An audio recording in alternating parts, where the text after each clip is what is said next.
The storm came without warning. Waves slammed against the jagged cliffs of Blackwater Point, and the sky boiled with lightning. At the very edge of the rocks stood a lighthouse, its ancient beam slicing through the fog. Sailors had whispered about this place for decades, about ships that vanished, about shadows moving past the lantern room's windows, even though no one had lived there in nearly a century. Tonight, Elijah was determined to prove the truth. He was a podcaster, chasing paranormal legends for his growing audience. His listeners had begged him to spend a night in the Blackwater Lighthouse to record what really happened inside. He told himself it was just another story, just another stunt. But when the door groaned open on rusted hinges, the air that rushed out smelled of salt, mold, and something sour, like meat gone bad. With his recorder on, he whispered, "This is Elijah Crow. Blackwater Lighthouse, 11:45 p.m. They say the last keeper went mad, that he sealed the bodies of drowned sailors in the walls. Tonight I'll find out if it's just a legend or something worse." The spiral staircase rose into darkness, and every step screamed under his boots. He paused halfway up when he saw deep scratches carved into the wall, dozens of tally marks.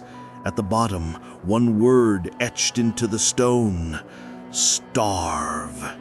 He crouched, touched the grooves. They were fresh, as if gouged only days ago. A chill ran through him. Higher up, he found the keeper's room. Dust lay thick on the furniture, yet the bed was neatly made, as if someone still lived there. On the desk sat a leather logbook, swollen from damp. He flipped it open.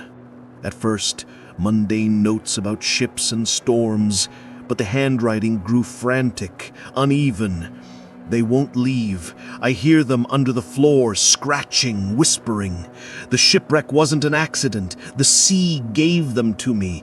I must feed the light. If the lamp dies, they'll come for me." Elijah's throat tightened, and then he froze because above him, on the wooden planks of the lantern room, footsteps circled slowly. He climbed the final steps. The lantern chamber was empty, shattered windows overlooking a furious sea. But the lamp itself still burned, a weak bluish flame, flickering without oil or electricity.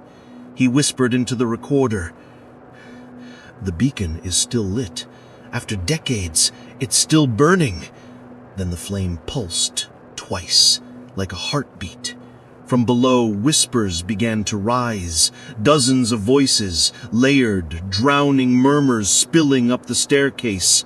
"Feed the light, feed the light." Elijah spun, heart hammering. Shadows shifted against the walls, though no one was there. He bolted down the stairs, but the spiral stretched impossibly. He should have reached the bottom, but below him, the stairs ended in black ocean, waves churning in the void. Pale hands clawed up from the water, bloated faces tilted back, now the spilling seawater as they tried to breathe. The drowned crew was climbing toward him. Elijah scrambled back to the lantern room. The logbook lay open again, its pages whipping violently. The final entry scrawled in jagged letters: "The light is not a warning. It is a prison. If it goes out, they are free." The bluish flame sputtered, shrank. Elijah screamed into his recorder, "If anyone finds this, don't come here. Don't." But the light died. His scream drowned in rushing water. The tape ends in silence. 3 weeks later, fishermen swore they saw the Blackwater beam shining again, and on some nights, drifting across the waves, a voice can be heard, hoarse, endless, repeating the same words: "Feed the light, feed the light, feed the light."